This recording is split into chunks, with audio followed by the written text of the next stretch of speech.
Hello दोस्तों, स्वागत है आपका हमारे YouTube चैनल टेटपेट एकेडमी में। मैं हूं शशिकांत राय और आज हम आपके लिए लेकर आए हैं चरणबद्ध शिक्षक बहाली से संबंधित जो थर्ड फेज की काउंसलिंग होने वाली है उसके कट ऑफ के बारे में कुछ जो है इन्फॉर्मेशन लेकर के आए हैं, जो कि आपके लिए काफी इंपॉर्टेंट हो सकती है कि आपको काउंसलिंग में जब आप जाएं तो आपको कोई प्रॉब्लम ना हो। क्योंकि बहुत सारे व्यूअर्स के जो है कमेंट्स आ रहे थे थर्ड फेज की काउंसलिंग के कट ऑफ को लेकर के। वैसे मैंने पहले भी वीडियो बनाया था, लेकिन हो सकता है आपको समझने में थोड़ी सी दिक्कत आ रही हो, क्योंकि यहाँ पे जो काउंसलिंग हो रही है जो थर्ड फेज की है वो जो है आपकी एक तो स्थगित सेंटर है, ठीक है, यहाँ काउंसलिंग स्थगित की गई थी, और कुछ सेंटर्स ऐसे थे जहाँ पे काउंसलिंग जो है रद्द की गई थी। यहाँ पे दो टाइप के जो है काउंसलिंग सेंटर्स जो है बताए गए थे,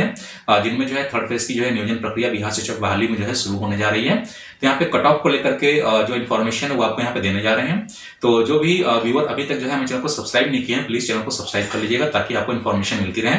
चैनल को सब्सक्राइब करने के लिए आपको क्लिक करना होगा सब्सक्राइब बटन पे, बेल आइकन पे प्रेस करना होगा और ऑल पे क्लिक करेंगे तो आपको सारे वीडियो नोटिफिकेशंस मिलेंगे। यहाँ पर आइए शुरू करते हैं। ये थर्ड फेज की काउंसलिंग से संबंधित जो कट ऑफ की जो विशेष जो कट ऑफ होने वाले हैं उसको आपको सेंटर या नियोजन इकाइयां जो रद्द हुई थी, स्थगित हुई थी, उसको लेकर के समझना पड़ेगा कि कहां पर कितना कट ऑफ जा सकता है। तो यहाँ पर जो है आप ये पहले समझ लीजिए कि जो थर्ड फेज की जो काउंसलिंग हुई उसमें दो तरीके के जो है सेंटर्स थे काउंसलिंग के। पहला सेंटर्स ऐसा था जहाँ पे जो है फर्स्ट फेज की काउंसलिंग हुई थी, ठीक है, और उनको जो है शुरू से जो है स्थगित कर दिया गया था, यानी कि वहां पे काउंसलिंग फर्स्ट फेज की हुई नहीं है, ठीक है। दूसरी सेंटर्स ऐसे थे जहां पे जो है फर्स्ट फेज की काउंसलिंग हुई थी, लेकिन किन्हीं कारणों से जो है उनको जो है स्थगित कर दिया गया था या रद्द कर दिया गया था। और दूसरे काउंसलिंग सेंटर्स ऐसे थे जहां पे फर्स्ट फेज की काउंसलिंग जो है कंप्लीट कर ली गई थी, और सेकंड फेज में आकर के जो है कुछ अनियमितताएं होने के चलते या भ्रष्टाचार होने के चलते वहां की काउंसलिंग रद्द की गई थी। इसको जो है बोर्ड पे आप समझ लीजिए ताकि आपको समझने में जो है परेशानी ना हो कि कहाँ पे आपको काउंसलिंग कराने के लिए जाना है और क्या कट ऑफ जाने वाला है। देखिए यहाँ पर जो है तीन तरीके के जो है फेज बन रहे हैं, ठीक है। ऐसे नियोजन इकाई सेंटर्स हैं जहां पर जो है फर्स्ट फेज की काउंसलिंग हुई थी, ठीक है, फर्स्ट फेज की काउंसलिंग हुई थी और उसको क्या कर दिया गया था, स्थगित कर दिया गया था, उसको जो है आपका स्थगित कर दिया गया था। यानी कि ऐसे सेंटर्स हैं जहां पे काउंसलिंग हुई ही नहीं, शुरू से लेकर के अभी तक जो है कोई काउंसलिंग नहीं हुई है, ठीक है। उसके बाद जो है दूसरे सेंटर्स ऐसे थे जहां पर जो है फर्स्ट फेज की जो है काउंसलिंग हुई थी, ठीक है, फर्स्ट फेज की जो है काउंसलिंग हुई थी, लेकिन वहां पर क्या कर दिया गया, अनियमितता के चलते उसको क्या कर दिया गया था, रद्द कर दिया गया था, ठीक है। और दूसरे नियोजन इकाइयां ऐसी थी, काउंसलिंग सेंटर्स ऐसे थे जहां पर जो है सेकंड फेज की जो है काउंसलिंग हुई थी, ठीक है, सेकंड फेज की जो है काउंसलिंग हुई थी और उसको भी जो है भ्रष्टाचार या अनियमितता के चलते जो है क्या कर दिया गया था, रद्द कर दिया गया था, ठीक है। अब बात कर लेते हैं सबसे पहले जो है फर्स्ट फेज की जो काउंसलिंग यहाँ पे हुई थी। तो फर्स्ट फेज की जहां पे काउंसलिंग नहीं हुई थी, यानी कि अभी तक ऐसी नियोजन इकाइयां जहां पर एक बार भी काउंसलिंग अभी तक नहीं है, वहां का जो कट ऑफ होगा वो क्या होगा, ठीक है। वहां का जो कट ऑफ आपका स्टार्ट होगा, आप ये मान के चलिए कि वो 80 से, या आप मान के चलिए 80 नहीं, ये 85 से शुरू हो सकता है। यहाँ पर अभी तक जो है एक बार भी काउंसलिंग नहीं हुई है, ठीक है, या स्थगित हो गई थी किसी कारण से, या उनके जो है मेरिट लिस्ट रेडी नहीं थे, तो वहां पे जो थर्ड फेज की काउंसलिंग होगी उसमें जो कट ऑफ आपका स्टार्टिंग होगा हाई मेरिट होगा, यानी कि बिल्कुल मेरिट लिस्ट की शुरुआत से उसको बनेगा, ठीक है। तो वहां पर जो है ऐसे अभ्यर्थी जा सकते हैं जो अभी तक किसी भी काउंसलिंग में पार्टिसिपेट नहीं किए हैं या इंतजार कर रहे थे कि हम उसी काउंसलिंग सेंटर्स में जो है काउंसलिंग कराएंगे, लेकिन वहां पे कट ऑफ हाई जाएगा। तो जिनका हाई मेरिट है, ठीक है, और उनको लगता है कि वहां पे उनका सिलेक्शन हो जाएगा, तो आपको जो है फर्स्ट फेज वाली जो है काउंसलिंग अभी तक एक बार भी नहीं हुई है, स्थगित थी ऑलरेडी मेरिट लिस्ट में प्रकाशन के ना चलते या रोस्टर ना आने के चलते, तो वहां पर जो है आपकी जो है कट ऑफ हाई जाने वाली है, ठीक है। तो इस काउंसलिंग सेंटर्स पे जिनका लो मेरिट है, ठीक है, 70 से कम है, उनको इस काउंसलिंग सेंटर्स में नहीं जाना है, ठीक है। जहां पर एक बार भी काउंसलिंग नहीं है वहां पे सिर्फ वही अभ्यर्थी जाएं, ये मेरी तरफ से मतलब एडवाइस है, सलाह है, जिनका जो है टॉप मेरिट बनता है, बिल्कुल, ठीक है। उसके बाद जो फर्स्ट फेज की जहां पे काउंसलिंग हुई थी और भ्रष्टाचार या अनियमितता के कारण जो है रद्द कर दी गई थी, वहां का जो कट ऑफ है वो भी आपका जो है करीबन आप 85 से ही स्टार्ट होगा, ठीक है, 85 से ही स्टार्ट होगा। लेकिन यहाँ पर एक चीज ये भी देखने वाली है कि फर्स्ट फेज की जहां पे काउंसलिंग हुई थी और बाद में रद्द कर दी गई थी अनियमितता के चलते, तो हो सकता है वहां के जो अभ्यर्थी निकले हों, अगर उनके डॉक्यूमेंट्स उनको वापस मिले हों, क्योंकि डॉक्यूमेंट्स वैसे मिले नहीं थे किसी को उस समय, ये ऑर्डर बाद में आया था,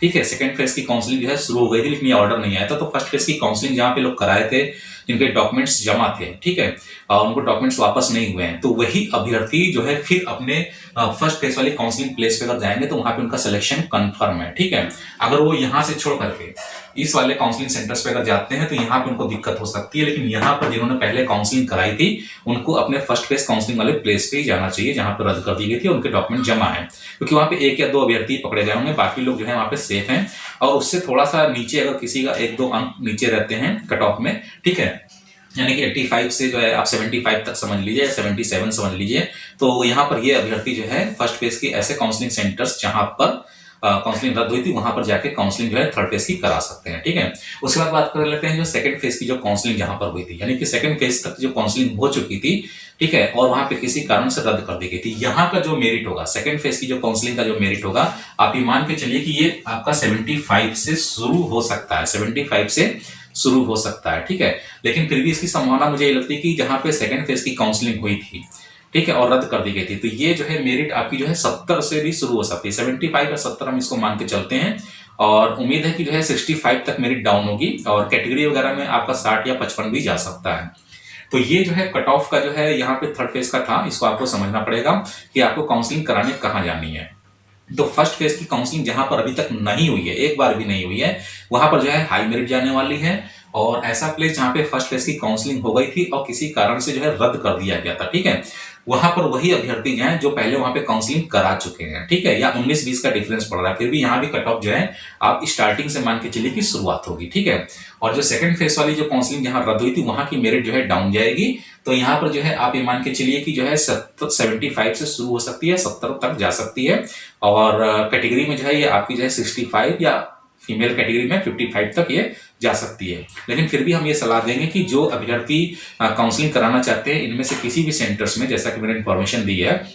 तो एक बार ये आप जरूर देख लीजिएगा कि आपकी कैटेगरी की सीट और यूआर की सीट, ठीक है, यानी कि अनारक्षित सीट और कैटेगरी सीट जोड़ करके जहां ज्यादा सीट आएगी वहीं पर आपको काउंसलिंग कराने जाना है। इसके अलावा कोई भी सिलेक्शन नहीं है, किसी भी कंडीशन में आपको कम सीट वाली पे जो है काउंसलिंग कराने नहीं जाना है। कम सीट वाले पे काउंसलिंग का रिस्क सिर्फ वही शिक्षक अभ्यर्थी ले सकते हैं जिनकी हाई मेरिट है, ठीक है, जिनकी मतलब 75 है, 77 है या 80 है, ऐसे लोग रिस्क ले सकते हैं। लेकिन जिनकी जो है 70 से कम है या 70 से शुरू हो रही है, वे लोग जो है ये रिस्क ना लें, वहां पर जहां पर ज्यादा सीट हो वहीं पर जाएं, और सीटों का जो मिलान करना है वो आपको इस तरीके से ही करना है कि अनारक्षित की सीट और अपनी कैटेगरी की सीट दोनों जो है जोड़ लीजिए। और अगर आप जो है सामान्य वर्ग के अभ्यर्थी हैं तो जहां पर अनारक्षित की सीटें ज्यादा है वहीं पर आपको काउंसलिंग कराने जाएंगे तो आपको फायदा होगा। अगर वहां सीटें कम है तो फिर वहां आपको फायदा नहीं होगा, आप फिर से जो है वंचित रह सकते हैं। तो ये थर्ड फेज की काउंसलिंग का पूरा जो है ये कट ऑफ का जो है विश्लेषण था, जिसको जो है बार बार जो है कमेंट बॉक्स में लोगों से पूछा जा रहा था, और बार बार लोग कैटेगरी के लेकर के सवाल कर रहे थे कि मेरा इतना मेरिट बन रहा है तो मुझे कहाँ पे जाना चाहिए, कहाँ पे नहीं जाना चाहिए। तो अब उम्मीद करते हैं कि अब आप लोगों का कंफ्यूजन जो है क्लियर हो गया होगा,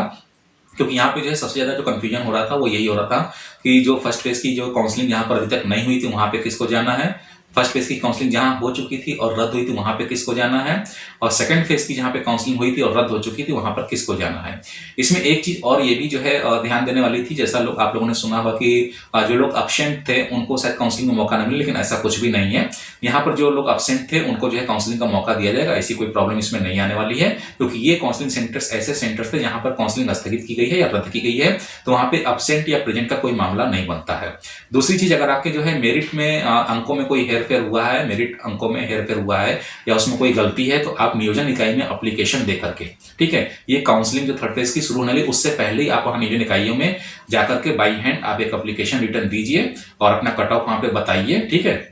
कि मेरा कट ऑफ ये बन रहा है सर, ये कट ऑफ वहां पे जो है मिस्टेक था, गलत है, इसको सही कर दिया जाए। तो ये काम आपको कर लेना है थर्ड फेज काउंसलिंग शुरू होने से पहले, और ये अभी आप करना शुरू कर दीजिए। नियोजन इकाई में जाकर के आप एक एप्लीकेशन दीजिए, ठीक है। अगर वहां एप्लीकेशन आपका नियोजन इकाई में रिसीव नहीं होता है तो आप सीधे जो है जिला